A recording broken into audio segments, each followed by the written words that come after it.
see you. Thank you for agreeing to do this. As you see, I'm doing my homework. I have actually read it before and greatly enjoyed it. Okay, great. Okay. Okay. Action. Well, Alister, for an apologist for religion, to be able to say that you once were an atheist gives you a certain amount of street cred, which not everybody can boast. Could you tell me a bit about your journey from that position to where you are now? Well, I think when I was growing up in Northern Ireland, I did feel very strongly that religion was something that caused violence and difficulties. And certainly, I think growing up in Northern Ireland, you can see how easy that would have been to be the case. And back in the 1960s, of course, everybody was a Marxist, and I followed that intellectual fashion. And so it just seemed entirely reasonable to adopt an atheist approach. And of course, at the time, I was studying natural sciences, wanting to go and study chemistry at Oxford. And again, it just seemed to me that the sciences and atheism, almost, if you like, rolled into each other in a very intellectually satisfying way. I think when I arrived at Oxford, I began to rethink things. I began to realize they weren't perhaps as straightforward as I thought. And certainly it was at that point that I really began to feel that Christianity offered a better way of seeing things and making sense of things than I'd imagined in the past. Right, thank you. This is sort of coming to the end of a fairly long period of interviewing people, and in America and in Israel, I've interviewed some fairly, what should we say, odd bedfellows of yours, and I sort of feel I ought to give you the opportunity to say something reasonable, because I've interviewed people who said, I'll believe in evolution when I see a monkey give birth to a man, or I've interviewed somebody who thought that it was right that adulteresses should be stoned to death. I mean, how do you feel about being, in a sense, in the same camp as people like that? I think any member of a group, whether it's religious or anti-religious, obviously finds themselves in company that they might feel at times rather uneasy about. For example, many atheists would be alarmed at some of the violent ideas you find in other atheists. And I certainly do find myself concerned about some of the more extreme views, some of the more violent views I find amongst religious believers. And certainly I would want to try and emphasize the fact that Christianity is a rational faith, that it certainly believes very strongly in God, but it also believes that we can make sense of the world, and therefore to engage in dialogue with people like you is immensely important, partly because it advances understanding, but also because in principle it is extremely important to be critiqued by people with alternative viewpoints in case we've missed something. Yes. Well, I've been trying to engage in dialogue, and repeatedly was brought up short by the fact that there was no dialogue to be had, because at some point the trump card of faith is produced, and there is no arguing with that. Now, I know that in this book you take me to task for my, as you think, misunderstanding of faith, and I wonder if we could talk about that a bit. I have said that faith is not based upon evidence, but is what you need when there isn't any evidence. And as soon as there's any evidence, then you don't need faith anymore. And you have possibly rightly criticized me for not taking sufficient account of the way Christians have actually defined faith. And I understand that. I understand that the way Christians define faith does not correspond to the way I define faith. However, I don't understand where you're coming from when you do say something like faith is based upon reason. I mean, what kind of reason, what kind of evidence do you use to support your faith? Well, I think that's a very fair question. And certainly, I'd want to say immediately that we're talking about a slightly different situation than, for example, evidence that the moon orbits the Earth at a certain distance. I think that one of the big questions one has when one tries to make sense of anything that is big, for example, what is the meaning of life, why we hear things like that, is that there are many explanations. And inevitably, this means we have to try to do what Gilbert Harman described as infer to the best explanation. In other words, there are many possible ways of explaining this. We have to make that very difficult judgment, which is actually the best of these. And the real difficulty I find, and certainly I appreciate your concern at this point, is that evidence takes us thus far, but then when it comes to deciding between a number of competing explanations, it is extremely difficult to have an evidence-driven argument for those final stages. So what I'd want to say is that I believe faith is rational in the sense that it tries to make the best possible sense of things. But in the end, it has to move beyond that, saying, even though we believe this is the best way of making sense of things, we can't actually prove this is the case. And therefore, although I believe faith is rational in the sense that it gives the best possible case it can give, there is a point at which it goes beyond the evidence. And it's at that point, I think, that your concern that it might be irrational, I think, comes into play. I suppose I would say that at that point where it goes beyond the evidence, that's when it becomes faith. And before that, it isn't faith at all. It's using evidence in the proper way that evidence should be used. I think I take your point. I think what I'd want to say is that evidence perhaps leads to some probabilistic judgment. There is a possibility there might be a God. But the question is, how do we actually confirm that? Yeah. And there is a sense in which I think one has to say, in the end, we have to make a decision of some sort. There is none, we can't make a decision, or there is a God. And in the end, I think that means stepping out in a degree of faith, whether that is to say there is no God and we'll act on that basis, or whether we decide there is a God and we'll try and act on that basis. Right, I'm glad I mean, I quite agree with you. We want to talk probabilities. Yes. Neither of us can say with certainty, 100% certain, 100 or 0% certain. So we do need to talk probabilities. There is a tendency for some people to say... Sorry, I'm so sorry. Very sorry. Slight sound bite. Just want to... Camera speed. Richard. Of course, I totally agree with you. We've got to talk probabilities. Nobody can be certain one way or the other. I think there is a tendency for people to say something like this. You cannot disprove the existence of God. Therefore, that immediately jumps us to 50-50, as though there was some sort of even-Steven probability, simply because you can neither prove nor disprove. And I think we'd both agree that we don't want to jump to 50-50, that there are all sorts of probabilities that lie between 0 and 100, and which are not necessarily 50. Now, my attempt to get there is another thing that you've criticised quite strongly, and that is to say that there is an inherent improbability in living things, in the complexity of living things, the statistical improbability of living things. It's something, after all, that creationists from Paley down have played upon. And I want to say exactly the same thing of a designer of any kind, because it seems to me that any entity, any being capable of designing a universe, or an eye, or a knee, would have to be the kind of entity, I don't know in detail of course, but would have to be the kind of entity which would be statistically improbable in the same kind of way as the eye is. You strongly object to that, apparently on the grounds that Christian theologians don't say that. And I accept maybe they don't, but my question is, why don't they? Well, I think there's some very good points being made here. I mean, certainly I wouldn't say that simply because there is a possibility there may be God and a possibility there may not be God. It's a 50-50 situation. I think that we are in a situation of when we can't actually prove something decisively either way, we do have to try and make a judgment to the best of our abilities and what the probabilities are. But I think we need to say that you can make a probable judgment cognitively. In other words, I think the evidence points this way, but existentially I feel I can commit myself to this. So I think there's a tension between the probabilistic side of things and being able to actually live a life as a response to that. But then you make a good point, which I think is that this therefore raises the question of the extreme improbability of God. And certainly you've made that point well in your writings. I think one of the responses I would want to make, though, would be this. Perhaps God is extremely improbable. I mean, it is very difficult to actually arrive at an agreement on what this might be. But in the end, I think the ultimate question is going to be improbable or probable. The real question is there a God? And I think that is one of the problems I find, that there is a limit to there's a limit to the position to which probabilistic arguments can take us. In that, in one sense, statistically, you and I are very improbable, and yet we're both here having this very interesting conversation. And so in one sense, there is this very difficult judgment about, given the fact that it may be improbable, does that actually mean that this is not the case? We are indeed very, very improbable.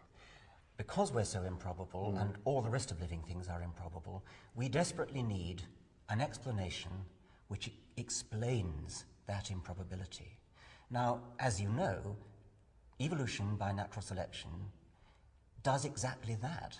It does indeed start from very, very simple beginnings, maybe not ultimately simple, but at least much, much simpler beginnings than anything which is produced. And the elegance of the theory is that over millions, billions of years, you get a gradual mounting up of the staircase of improbability. And it all happens gradually. It never makes too big demands, too formidable demands upon our credulity. The sudden conjuring into existence of you or me, or any part of us, would indeed make unreasonable demands on our concept of chance. It couldn't happen. We really, really need a theory which starts from simplicity and makes complexity, makes improbability by gradual degrees. That, as we both agree, is what evolution does. Now, the point where we seem to slightly part company is that I think the same must apply to God. Now, you've said correctly that I can't put a figure on it. I can't put a figure on the eye either. But everybody agrees intuitively that the eye is far too improbable to have suddenly jumped into existence. And I want to say the same about God, and you don't, and I don't understand why not. I think we have a very interesting disagreement. I'm sorry. I'll try and recapture mine. I think we have a very interesting disagreement here. And one of the points I'd like to try and make is, although it's difficult to understand, that in one sense the Christian understanding of God is above rather than within the natural process. And therefore, for me, God is not so much someone who needs to be explained as someone who actually gives a ground of explanation.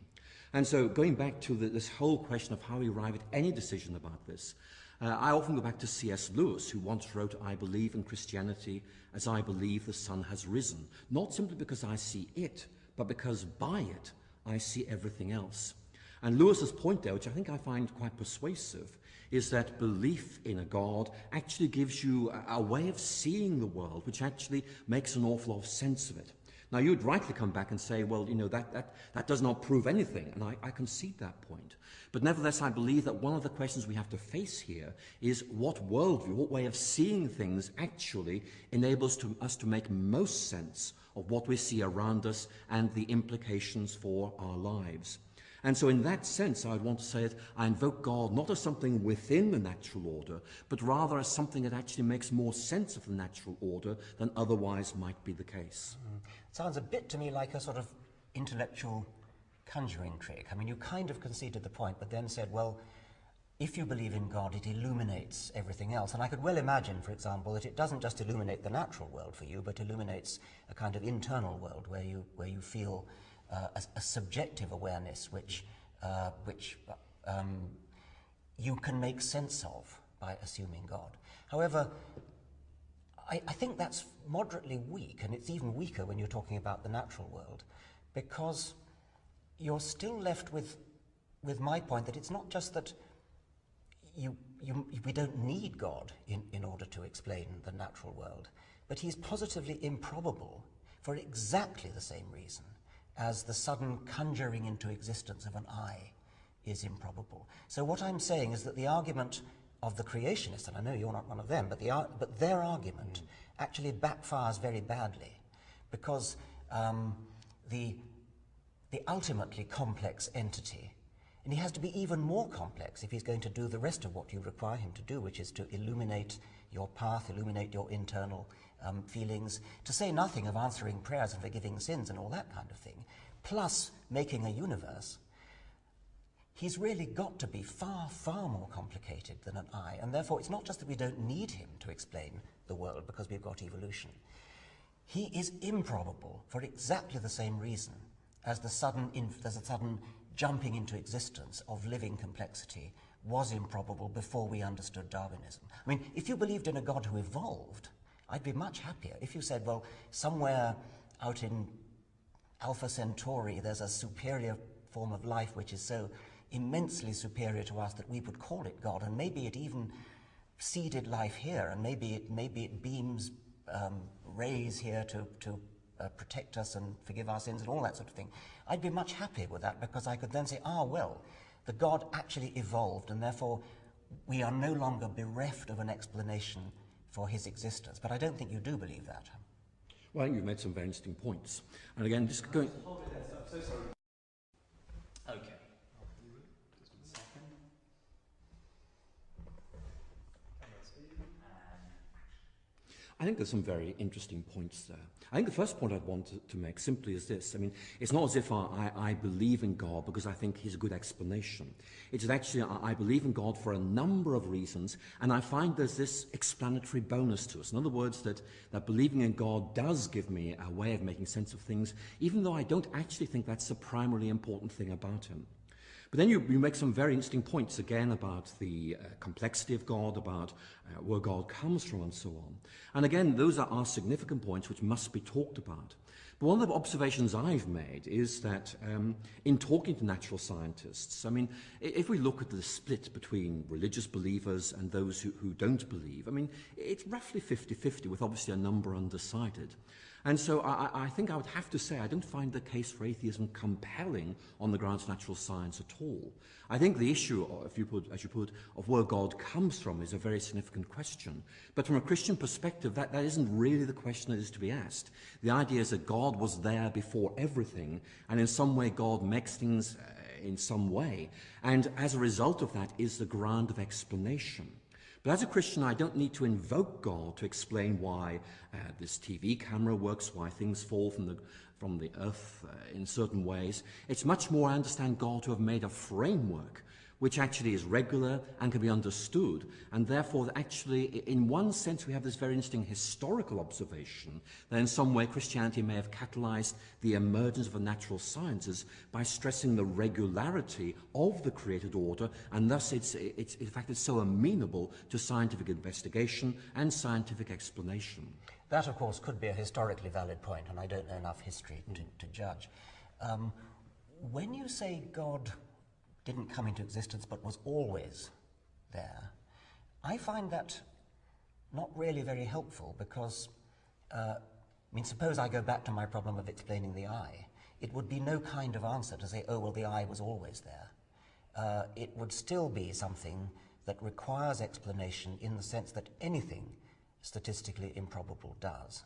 So I don't think you could get away with it with an eye, and I don't really see why you can get away with it with God. I mean, I know that there are other theologians who have attempted to say, to deny the proposition that God is complex at all. I mean, there have been some theologians have suggested that God is ultimately simple. And that would be fine as far as explaining his existence is concerned. I could easily believe that an ultimately simple God's always existed. But then he would not be capable of doing what we expect of him, which is setting up the laws of the universe. And as I said before, to say nothing of all the things like listening to prayers, which require a different order of complexity, but certainly can't be done by anything that's ultimately simple. Again, you've raised some very interesting questions. And again, you've highlighted some tensions inside Christian theology. And certainly the way of approaching things that I would want to adopt would be this: not to begin with a predetermined or preconceived idea of God. God must be simple or God must be complex, but rather to try and infer what God must be like on the basis of what God has done or in terms of what God has revealed himself to be. And thus I think that the points you make actually might be driven to some extent by a preconceived idea of what God must be like. But I think that the whole issue of the emergence of time and so forth does raise some very, very difficult questions. I mean, a perfectly reasonable point we might discuss is where was the universe before it actually began? Because certainly I think the issue here is simply the capacity of the human mind to comprehend some extremely counterintuitive ideas. And I certainly have difficulties in relation to some of these in thinking about God, but I notice they are also there in standard physical accounts of how the universe actually came into being, which require us to think of a time when there was no universe, or indeed think of modern cosmological theories, think of the universe expanding into, well, something. It's a very, very difficult idea to grasp, but for that reason is not wrong. I agree with that, and I totally agree with you that there's deep, deep mystery at the base of the universe, and physicists know this as well as anybody. Questions like, what, if anything, was there before time began? Perhaps it's because I am a biologist who has been impressed through my whole career by the power of evolution, that the one thing I would not be happy about accepting in those deeply mysterious preconditions of the universe is anything complex. I could easily imagine something very hard to understand at the base of the universe, at the base of the laws of physics, and of course they are very hard to understand. But the one thing that seems to me clearly doesn't help is to postulate anything in the nature of a complicated intelligence. There are lots of things that would help, and physicists are working on them, and theories of everything and that kind of thing. But a theory which begins by postulating a deliberate conscious intelligence seems to me to have sold the pass right before you even start, because that's one of the things that science has so triumphantly explained. Science hasn't triumphantly explained yet the origin of the universe, but I have a very strong intuition, and I wish I could persuade you of it, that science is not going to be helped by invoking conscious, deliberate intelligence. Whatever else preceded the universe, whatever that might mean, it is not going to be the kind of thing which designs anything, let alone the kind of thing which dies for people's sins. I think one point I want to try and make here is that it is extremely difficult to extrapolate into the very distant past and actually work out what must have happened. I mean, certainly I understand the Darwinian paradigm and so forth. And yet, in one sense, I think that religion is primarily concerned not so much with explanation of origins, but much more with the way things are now. How can we give an account of them? And above all, I think, how we should live, how we should think in the present. And I think that an appeal to how things came into being is actually a relatively small part of that. It may become significant for polemical reasons, but actually in terms of the constructive way in which religious people think about the world, really the primary emphasis is not so much on looking backwards as looking at things as they are right now and trying to say what is the best way of making sense of these things, how should we live, what is a way of thinking, a way of acting that really gives us an understanding of the way things are, but also a reason to live, a reason to hope, a reason to die, and so forth. Yes, and of course we all want those things, and we all want to discuss morality, the right way to live, but religion does make claims about existence which don't seem to me to be essential for the moral good life that you're talking about, and Christianity might very well be a guide for a good life, but or indeed Judaism might be, or Islam might be, but I can't see how that has any bearing upon the existence claims, and you're almost saying that doesn't matter to you, that that's a less important thing than the way things are now and the way we ought to live now.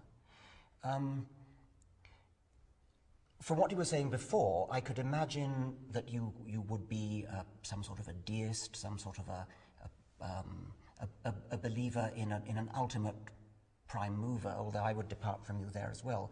But I don't understand why you're a Christian. I mean, that Christianity has got an enormous amount added onto that, as you've just implied. The idea of redemption, the idea of atonement, the idea of original sin, the idea of forgiveness, the idea of prayer. These things seem to have no substantiating basis at all, and yet you've grafted them on. One would be tempted to say, for no better reason than that that's the way you happen to have been brought up. Well, I think you've raised a very important question, and it really allows me, I think, to be able to amplify some of the things I've been saying thus far. I think what I'd want to say is that, in the end, one of the key reasons why I believe in God has to do with Jesus. And therefore, for a Christian, one of the central themes is going to be what actually happened in the life and death and resurrection of Jesus, and what is its meaning. Because for Christians, it's not simply abstract thinking about a God. I mean, I believe in a God very, very strongly. But the reason I believe in God is not reflection on the way the world is, or indeed sort of theoretical reflection on the idea of God. There's actually this very focused concentration on the life and death and resurrection of Jesus. Because in that, I see something which really holds the key to everything. And for me, if I may just overstate very slightly, one of the key reasons for Christians believing in God is actually Jesus, because we see there something which demands explanation. And that really, I think, is the ultimate ground of faith for a Christian, rather than more abstract reflection about God. Now, you rightly then make points about me possibly adding on things about redemption, original sin, and so forth, but actually, I would say I don't. That in fact, these are all core ideas. And in fact, that in one sense, the idea I add on is not so much Jesus' life, death, resurrection, the idea of forgiveness, the idea of Jesus' relevance for us, but actually that the explanatory capacity of the idea of God, for me, emerges from this. I then bring that to bear on the sciences, but it's not actually the primary reason why I believe in God. If you like, it's a very significant and very welcome addition, but it is not the primary focus in my view. If you like, Christianity is not so much about explanation, but about salvation. But it turns out that the Christian vision of salvation does have explanatory implications. But the evidence for the life of Jesus and what he did, historically speaking, is remarkably thin, wouldn't I mean, modern theologians surely agree about that, don't they? Well, I think that there are obvious questions about how we can have reliable historical knowledge about such a distant figure. And yet the New Testament dates from remarkably close to the time of Jesus, much closer than, for example, standard Roman biographies of emperors. And anyway, it's not so much really the details of the biography, it is the way in which Jesus' life was perceived to have certain significance by his first followers, which resonated with their experience and moved forwards from there. And so I think we're dealing with something which actually was seen to be significant and was seen to be capable of transforming people's lives. Now, obviously, the point you'd want to make is this must be interrogated concerning its reliability. But certainly as you read the New Testament and the early history of Christianity, you can see people convinced that something of decisive importance has happened, which has the capacity not simply to transform their lives, but also to explain what they see in the world around them. Right. Obviously, one of those central points is the idea of original sin and redemption. As I understand it, sin is supposed to have been, in some sense, paid for by the death of Jesus, the torture and death of Jesus. Someone coming to that from outside might think it was a really rather unpleasant doctrine, because we have the idea of punishment as a way of expiating sin, which has some unpleasant aspects to it. It also has the idea of punishing somebody else for the sins that he didn't commit. It has the idea of, at least in some theologies, punishing him for a sin which was committed by a man, Adam, who didn't even exist. In other theologies, it includes the idea of expiating sins which have yet to be committed in the future, whether or not we future people choose to commit them. And finally, one's left with a sort of slightly mischievous feeling, well, who was he trying to impress anyway? Because after all, if he was one of the manifestations of God, if he wanted to forgive us our sins, why didn't he just forgive them instead of going through all that self-torture? I think you've raised a lot of questions there, and you've rightly said theologians differ slightly. The point I'd want to make would be this, that what Christianity is saying is that there seems to be something wrong with human nature, that we just don't possess the capacity to transform ourselves, that in some way, in order to experience and enter into the redeemed life, something has to be done for us. It's a question of not having the adequate resources to actually transform ourselves to be saved.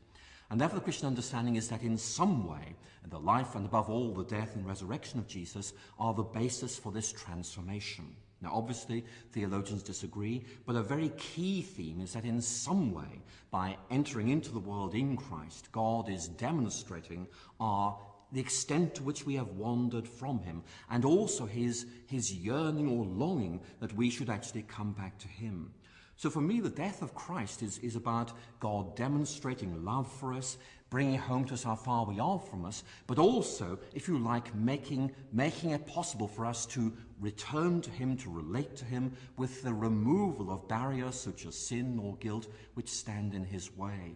And so for that reason, Christians have very often, rightly I think, thought of the death and resurrection of Christ as being right at the center of the Christian faith, because it is at this point, if you like, that this great act of redemption has taken place, and which we're being asked to respond to in some way.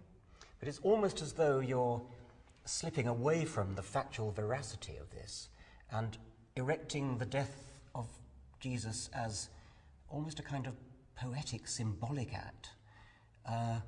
And I've noticed a tendency for theologians to do that a lot and to sort of almost say, oh, we don't care what really happened. What matters is the symbolic meaning. It's almost as though if, say, at some future date, the double helix model of DNA were ever to be disproved, and then if scientists had become so religiously committed to the idea of the double helix that they would say something like, oh, we don't care whether it's actually true that it's a double helix, but what meaning does the double helix have for us today? Perhaps the affinity of the bases for each other, the purine for the pyrimidine, the way the double helix coils round itself is kind of has meaning for us in terms of a loving relationship.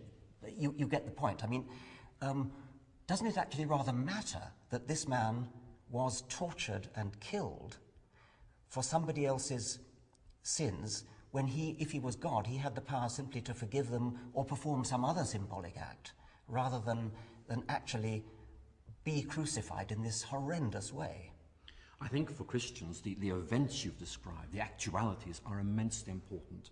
But I think every event actually needs to be interpreted. In other words, this has happened, was its significance? For example, Caesar crossing the Rubicon is actually more than just a general crossing a river. It is an act of declaration of war against Rome because of its significance. And therefore, what Christians have tried to do is to say there are these events, and here are their significance. So the event, if you like, is the death of Jesus on the cross. Its significance is the demonstration of God's love, the transformation of the human situation, the forgiveness of sins, and so forth.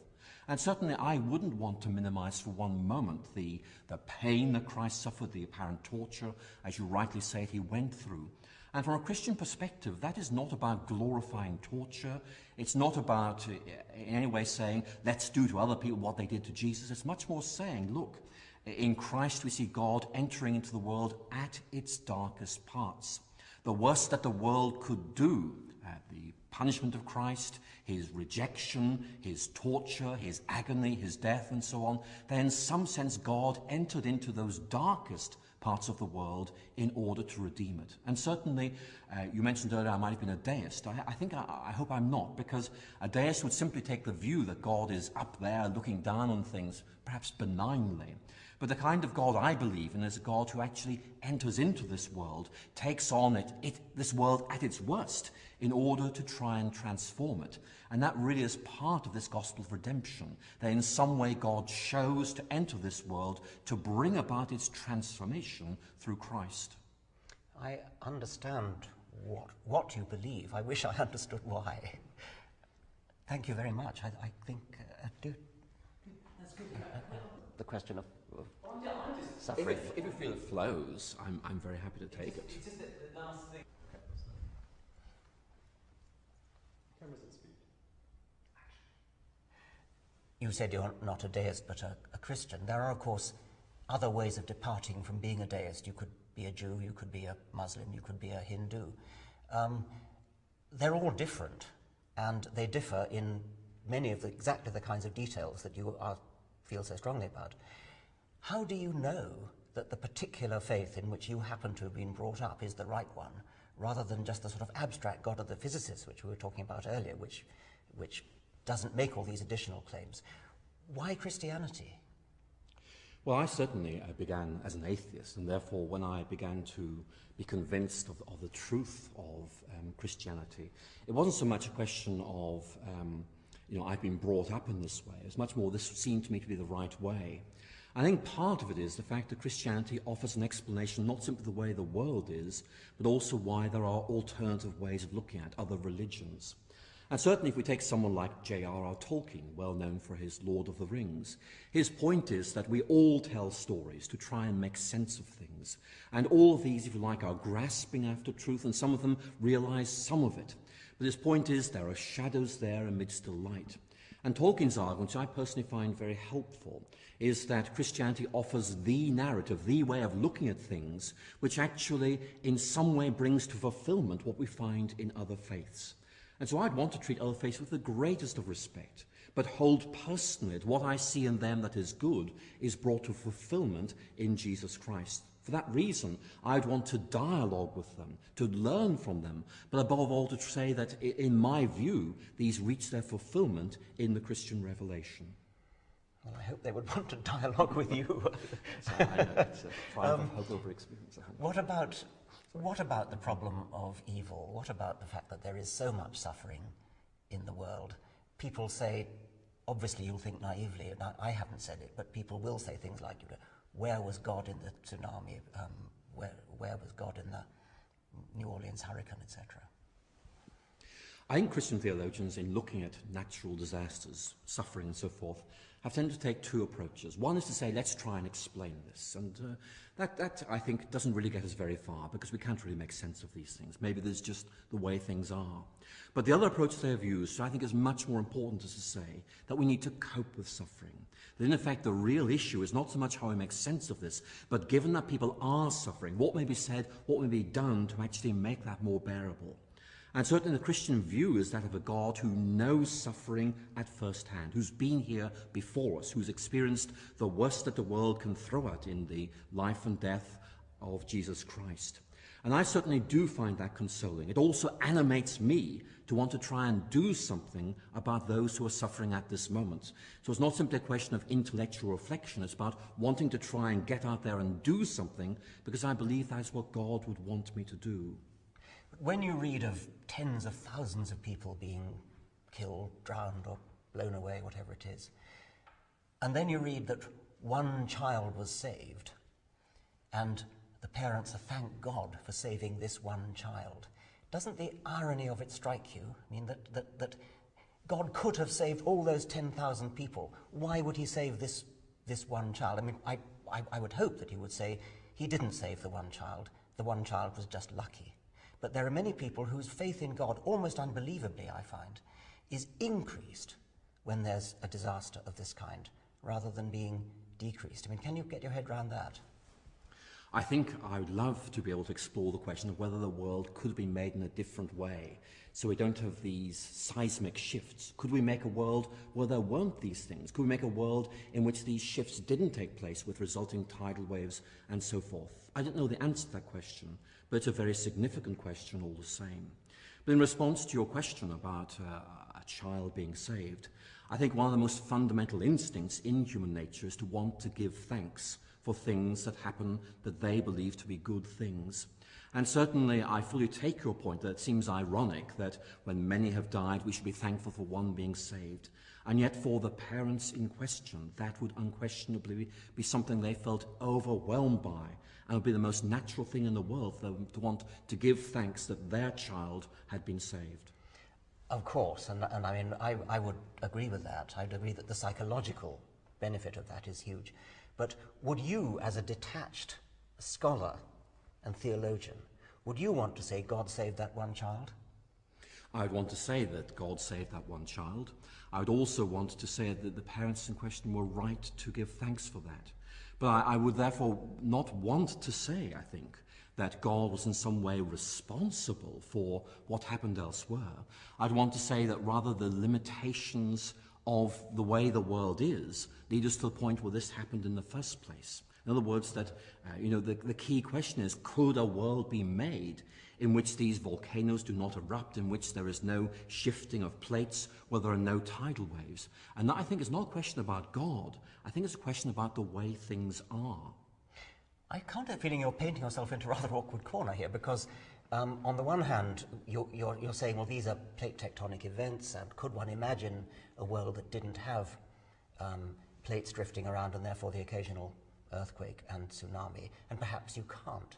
But if God has the power to, I mean, I thought, to be consistent, you would say no, the plate tectonics is part of God's creation. God is a creator of a world, a universe in which plate tectonics is part of it, and therefore he can't change that and wouldn't wish to. It would be almost undignified. It would almost be a kind of blasphemy to go in there and start messing around with this perfect creation which he's made. But then you suddenly say, well, he saved the one child. I mean, that seems to me to be completely to undermine the rather loftily but consistently reasonable position that you've come to about the way the world is made. You're suddenly backtracking and saying, oh, but he can just reach out and pick out one child and save that one child. How do you reconcile that? I think a lot of debate about the whole question of suffering and so forth involves saying, here is the world we know. Now, here is another world in which these things don't happen.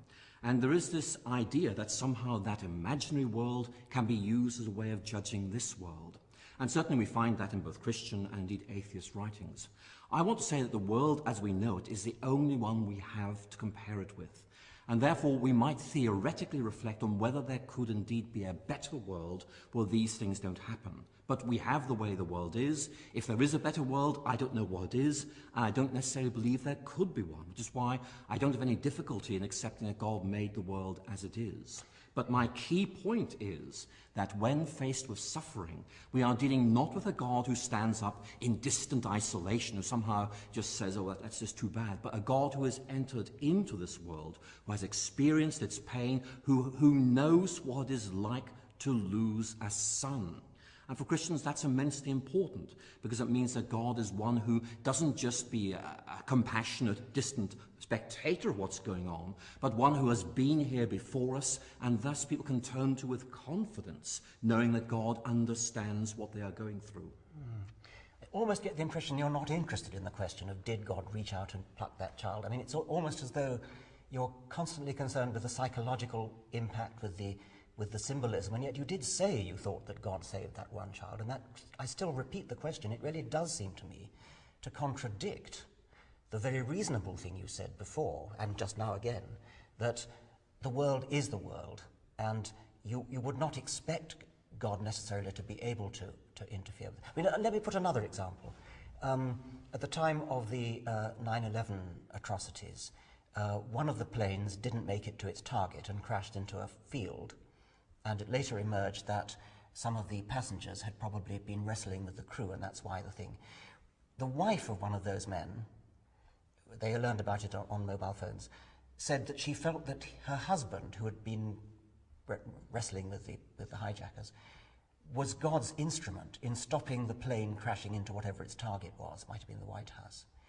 And my friend in America who sent me that bit of information said, I thought very reasonably, if God wanted to stop that happening, why didn't he just give the hijackers a heart attack or something? Why did he have to do it in this extraordinarily roundabout way where passengers went and wrestled with the crew and the plane crashed, killing everybody on board, and three other planes met their targets? I feel you're being extraordinarily inconsistent in well, maybe you don't agree with her, but it sounds similar to what you were saying about the child rescued from the tsunami. Inconsistent in, on the one hand, saying the world is the world, it runs the way it is because God made it that way, and he can't just interfere capriciously and arbitrarily. But on the other hand, you are allowing him to interfere capriciously and arbitrarily. And even if you don't, which I think you do, lots of other people do believe that. And it does reinforce their faith. Every time there's a major catastrophe like this, people's faith in God goes up. I find that totally bizarre. Well, I don't think you should. I mean, I think that one of the reasons why people believe in God even more from natural disasters is because basically it strips away a whole series of levels of assurance about the way the world is. People begin to realize how dangerous the world is, and thus a whole series of fundamental questions are raised about what is the ultimate ground of my security. If there were to be a tidal wave tomorrow, well, what would I depend on? What is the ultimate reason for being here? Who can I turn to in these very, very desperate moments? And it's not simply a sort of primitive superstition, let's turn to God. It is rather that the act of turning to God is found to actually provide the solace and transformation and consolation that people are looking for. Now, Now, we haven't talked about Karl Marx very much, but one of the points he made, which was a critique of religion, is that it offers people this consolation in moments of great desperation and great unhappiness.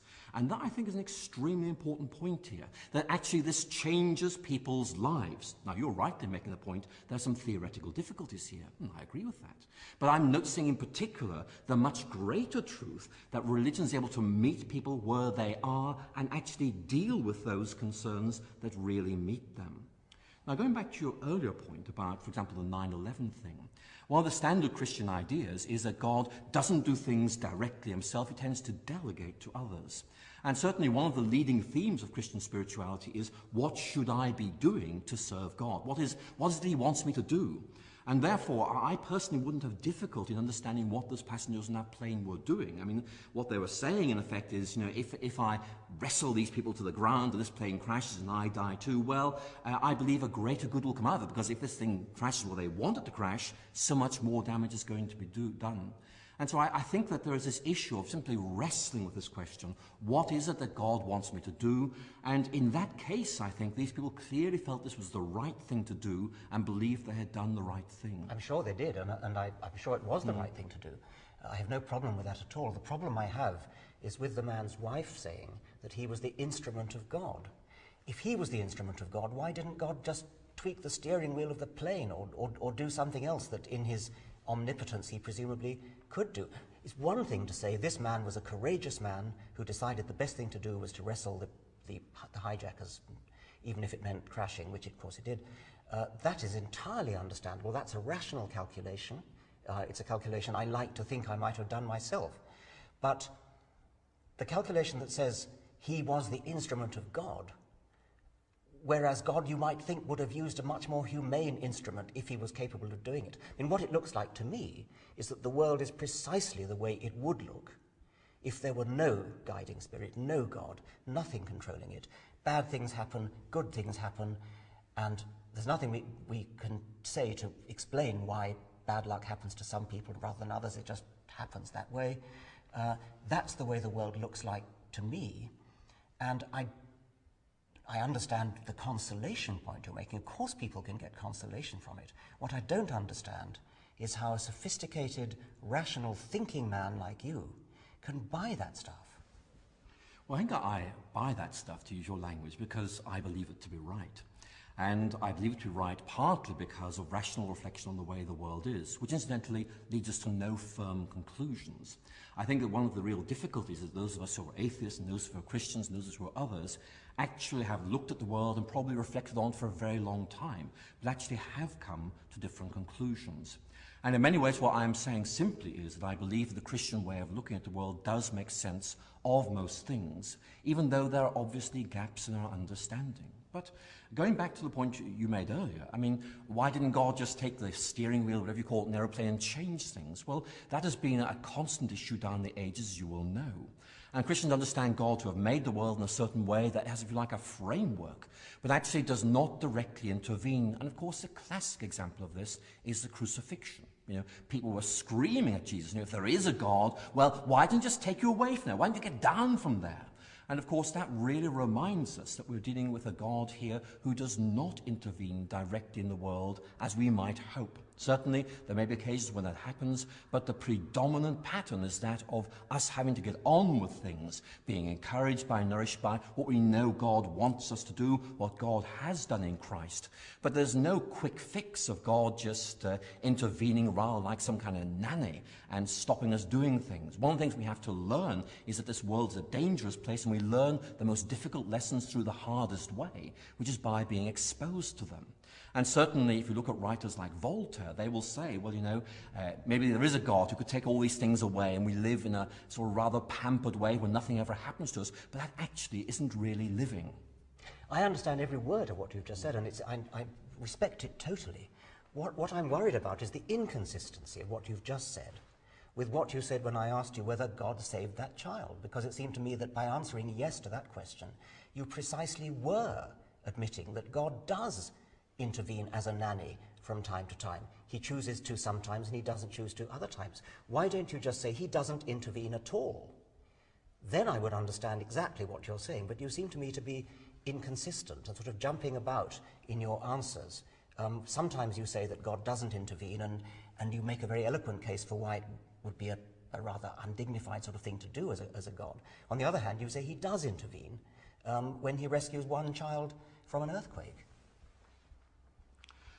I've been over this ground. Do you want to I think we've covered this to some extent. Well, have you? Because just wondering... I mean, to be honest, I haven't quite got it myself. Okay. I'd like to reformulate. Reformulate. It's concentrating on this one child. Is what we're concentrating on this one child. Yeah. Okay, right. So we're focusing on that one situation. Okay. Yeah. I think that in the case of, for example, a child surviving where tens of thousands others did not, then clearly, some have died. Let me start again. Just refocus. I think in the case of a situation where many thousands may have died, for example, as in the recent earthquake, yet one survives. Obviously, there is this very important question: did God choose to save that one? If so, what was wrong with all the others?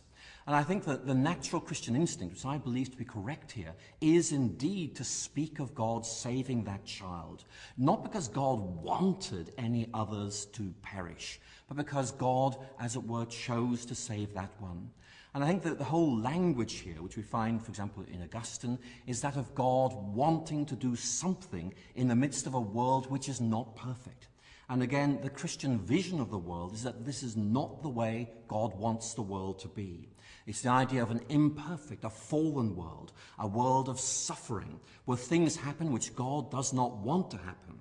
And the key point, again, I want to stress is that I do not believe it represents any failure on God's part, that this is a world of suffering, a world of death, a world where things happen which we know God would not want to happen, and at the same time be able to say that in some way God is able to bring some good out of these disasters, for example, by saving a person there, by doing something else there. Well, I think we're just going to have to leave it at that, because I think we're never going to resolve that. That's great, and I'm glad we've really covered that. But could we just ask 3 points? I'm just really...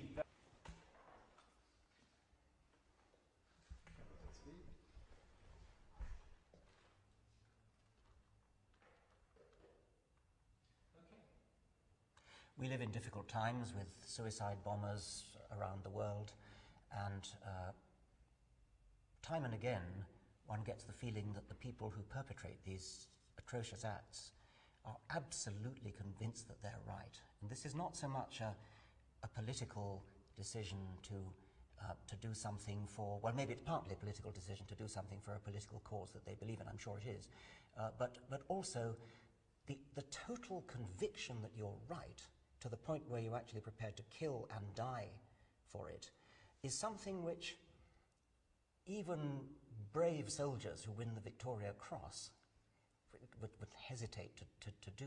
It seems to me that it's faith that gives people the ultimate courage. They're often called cowards. Of course they're not cowards. Courage is the right word to do these things. And that alarms me very much, because I'm accustomed to verbal argument. I'm accustomed to saying, right, we disagree about something, let's sit down and talk about it. But if the other person is so absolutely convinced he's right that he won't, not only will he not talk about it, he'll actually blow himself up, and me, because he's so convinced. I mean, don't you see that your faith is obviously not in that category, but faith as something that is taught to children, something that they are taught to believe because they believe. Isn't that a dangerous thing to teach children? I think faith is a very dangerous thing. Whether one has faith there is a God, whether one has faith there is not a God. And I would want to say, I think in agreement with you and at the same point diverging from you, that faith can really inspire people to do some dreadful things. But I need to make the point very clearly that faith in God has inspired people to do bad things, as has faith in the belief that getting rid of belief in God would be a good thing for humanity. And I think there's perhaps something more true about human nature here than specifically about religion. I think that one of the things I see in human nature is that a worldview, an ideology, can inspire great acts of generosity, or indeed great acts of charity, and also great acts of violence. I see that in religion. I see the great acts of charity. I'm grateful for those. as the acts of violence which I deplore. But in fairness, having studied atheism during the 20th century, I've seen both things there as well. I think the real question we're confronted with as human beings is simply, if worldviews do inspire people, can we please make them do good things instead of using violence? And maybe I'm just dreaming there, but it seems to me there's something about human nature which makes us go and do bad things in the name of something that might possibly be very good. Yes, I mean, I think we largely agree there, and I think I would only add that faith itself, I would want people to say, I might be wrong. My faith is shakeable. I could be argued out of my position. Now, when you talked about the dangers of faith in the desirability of getting rid of religion, I can only think you must have been thinking of Stalin there, or I mean, I can't think of anybody else who's I mean, somebody like Stalin. Do you think that it was Stalin's faith in there not being a God that drove him to do those hideous things? I'd be very surprised if it was. I think Stalin saw religion as being a threat to him. Ideologically, he was a Marxist-Leninist, which meant that religion was seen as the cause of many evils, and certainly in the Soviet state schools of the period, religion was taught as a dogma. And I think you and I will probably agree that anything that's taught as a dogma really has the potential to do some very bad things. Yes. I think it's a little bit unfair on atheists to blame them for Stalin, and still more for Hitler, who actually wasn't an atheist. But even though Stalin was an atheist, what he was a dogmatic Marxist. I sort of feel it's rather incidental that he happened to be an atheist, whereas it's very much not incidental that the suicide bombers are religious. They really believe that it's the will of God that they should do it. They really believe that if they die as martyrs, they will have a fast track to paradise, which must be a terrific incentive if you believe it, as they undoubtedly do. I mean, the author Sam Harris made the rather clever point, I thought, that it's easy to understand what's going on in the world. All you have to do is realize that these people he's talking about, Osama bin Laden and similar people, they really actually believe what they say they believe. And once you can grasp that, everything else follows. I think the atheist critique of religion for doing violent things was very easy in the 19th century. You could look back at the Spanish Inquisition and things like that. But I think we stand at the dawn of the 21st century, and we have seen what institutionalized atheism did in the 20th century. That doesn't prove there is a God, doesn't prove there's not a God. I think it simply proves that as human beings, we need to be intensely responsible about any ideology and its impact on the way in which we live. There need to be limits, and I think that's one of the most important outcomes of our discussion this morning. Yes, I mean, I agree with a lot of that. I must object once again to the phrase institutionalized atheism. I mean, Stalin was pushing institutionalized Marxism. He happened to be an atheist. Hitler was pushing, well, goodness knows, I mean, some sort of vague sub-Wagnerian private religion of his own. He never actually formally renounced his Roman Catholicism, and he sometimes invoked it in his more virulently anti-Semitic speeches. But I wouldn't wish to claim Hitler was religious, nor would I wish to claim Hitler or Stalin were institutionalized atheism. It is certainly true that there are other ideologies which have caused hideous deaths and destruction and torture and are deeply, deeply evil. Faith in the wrong hands is to be added to that list. Atheism is not, because it was incidental to what Hitler and Stalin did, not a deeply integral part of their worldview. I hear your objections to the phrase institutionalized atheism, but in response, I would want to say that atheism is not a sort of add-on belief for a Marxist. It's core. It's a central explanatory theme, and also leads to the Marxist program of wanting to eliminate religion by force when it did not decline as the theory said it would. So we may have a difference here about what words we use, but I would simply want to say again that the history of the 20th century shows that even atheism, which can be benign, even positive in some contexts, can end up mimicking the worst of religion in its certain contexts. And therefore, again, I say, the real issue is human nature. When we see a worldview that inspires us, that makes us think we must do something, sometimes we do some very good things, but I'm afraid history suggests also we do some very bad things. Yes. Perhaps we might invoke George Orwell and the idea of the thought police and thought crime. When society chooses to police actions like thieving and murder, then that's part of the law that we all understand. We should, all of us, be very, very worried when society starts to police thought. And that, of course, is what Stalin did and what Hitler did. So they were in the business of controlling people to the extent of actually imprisoning them, killing them, because of what they thought. Faith at its worst can do that. Faith at its best obviously can't. There is a sense in which the sort of rational, discussing way of doing things, which is what we've been doing this morning, is, I believe, antithetical to faith, but is the kind of thing, and the faith that I believe it's antithetical to was the kind of thing that Stalin would have understood. Not that he was religious, but or perhaps his early training as a seminarian might have given him the idea that controlling thought was the right kind of thing to do. And I think we should simply agree that thought police, in all that that implies, is deeply evil and deeply wicked and can have terrible consequences. And what we must try and do is to enter into reasoned discussion together. Yeah, I'll buy that. Good. So now, these two other things are science and faith. Atheism as habits there. I do think that would be an important thing just to... Okay. And now I want to ask Richard a question. Yes, Yeah, of course. okay. See, the thing about science and faith being that I can only go all that stuff about God being too complex and things. That's where I would come from. I don't want to go over that in detail. I just want to. I'd just like. It's just as a question from you and a quick answer as a way into that other discussion. Okay. That other discussion kind of came out quite a loose way. Okay. Editing-wise, I need Yes. something that's quite Okay. punchy. You want something punching? Yeah. Okay. Soundbite something. Yeah. Okay. Bit of boom show in the back there.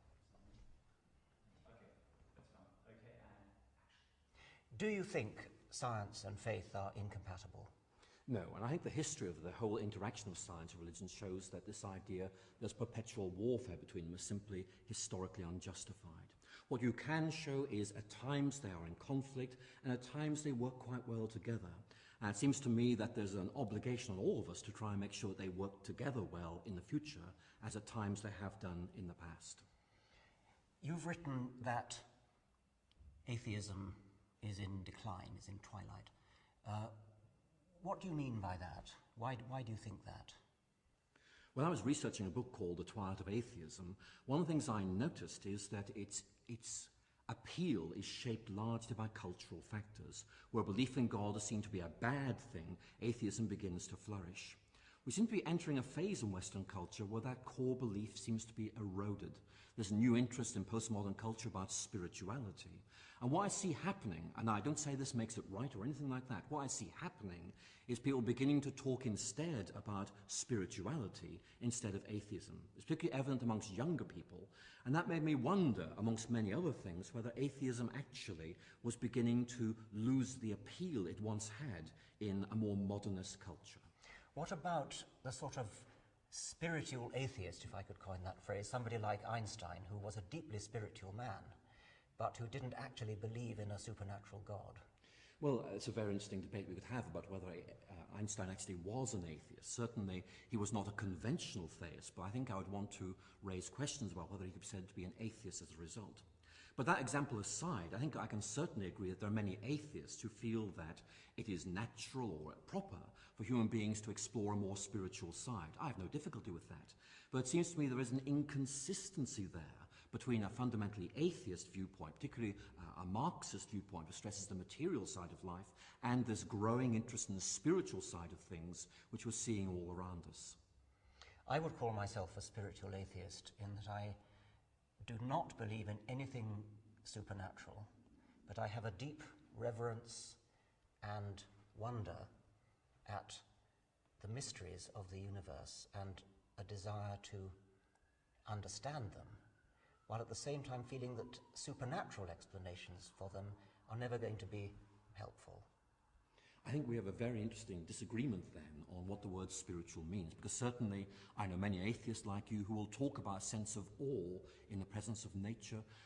Others would say, no, it is more than just a human response to nature. There is something there which is eliciting a response, and they will use the language of spirituality or the spiritual to actually mean something that is not simply in nature, but actually goes beyond it, even though they wouldn't use traditional Christian language at all to refer to it. I find that development very interesting. I'm not sure where it's going to take us. Thank you. Just one question for Richard, and if I just phrase it to him, and then we'll see where we go. I've enjoyed reading your writings very much, and one of the things I've noticed is that in your writings we have what we might call a double critique of religion. There is a sort of intellectual critique. In your view, the religions do not have adequate evidential foundations. But alongside that, I occasionally detect flashes of anger, that this is something that is bad, that is evil. The world would be a better place if things were to change.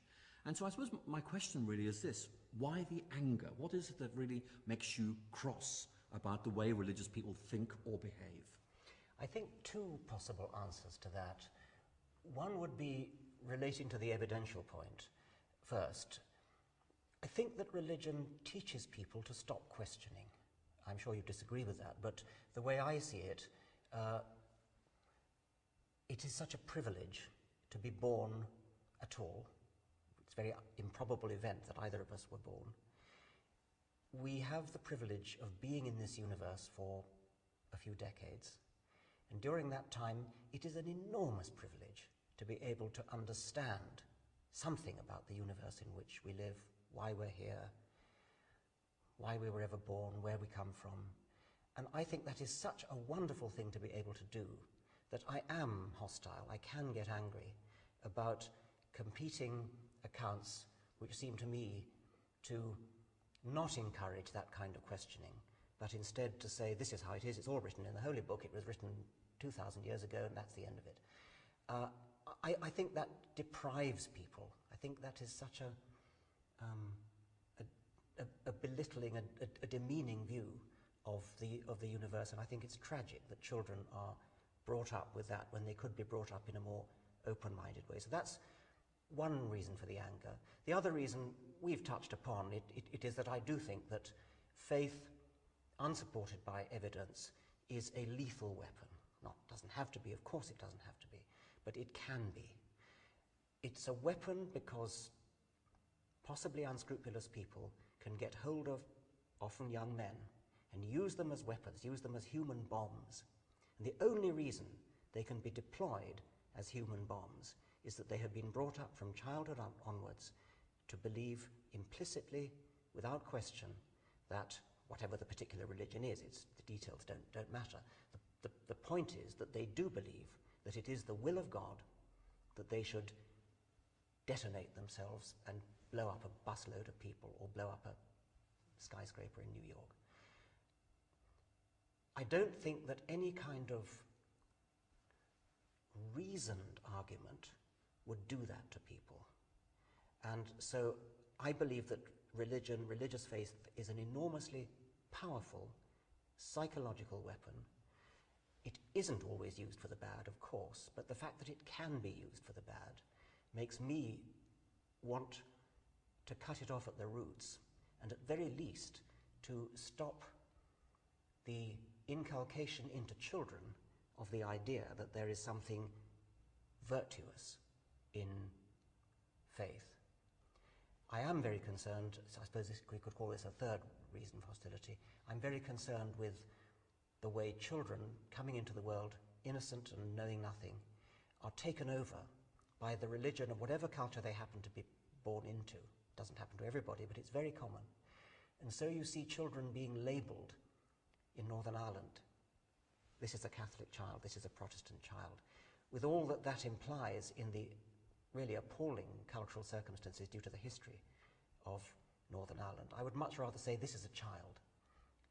Perhaps you could say this is a child of Catholic parents, or this is a child of Protestant parents, but to tie a label around a tiny child, this is a Catholic child, when the child is clearly too young to know what it thinks about the transubstantiation, or whatever it is that differentiates Catholics from Protestants.